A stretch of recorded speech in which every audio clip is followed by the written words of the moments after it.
So it's that time of year where everyone's celebrating presents and Santa. I actually got a DM asking me about Jesus, and it got me thinking, what would I want to have learned early if I was to go right the way back to having no idea about Jesus Christ? And the first thing that comes to mind is it true? How could you even know it's true? And what's it all about?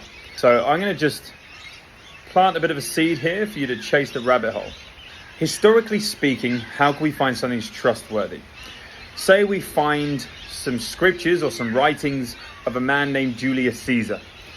We find a writing saying that he was born and he was a ruler of Rome. Then we find a writing somewhere else claiming the same thing.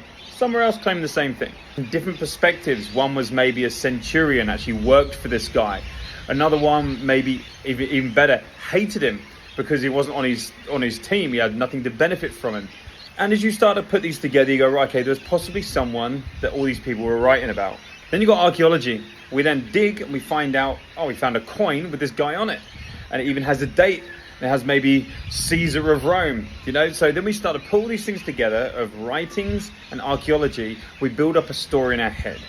Julius Caesar is a very confirmed person in history because he has 50 to 60 writings found, and archaeology has pulled up coins and statues and yada, yada, yada. So that is how we confirmed people prior to video creation. So let's make this relevant to Jesus Christ. If there's 50 to 60 writings of Julius Caesar, where's the proof of Jesus? Well, this is one thing to uncover. There is 24,000 writings of places all around the world about Jesus Christ. He is the most confirmed person in all of history. This is why even atheists, like historical atheists who don't believe in God, they can't argue the existence of him. They can only argue, was he who he claimed to be? So here's just a common truth.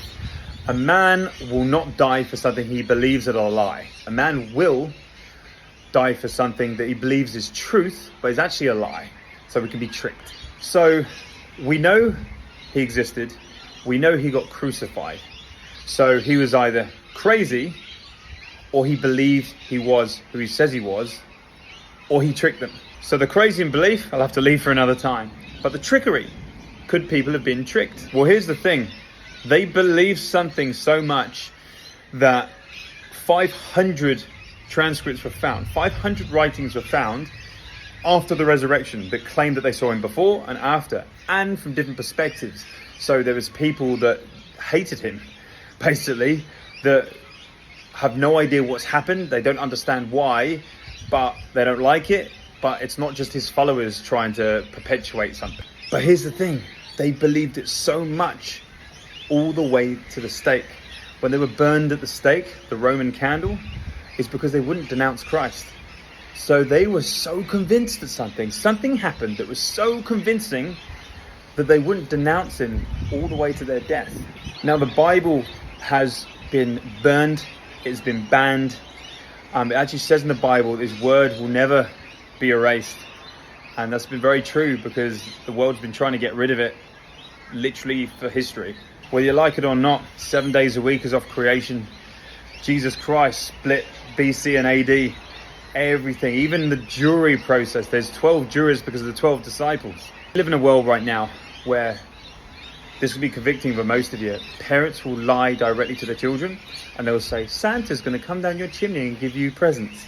And that's harmless, right? No, it's not.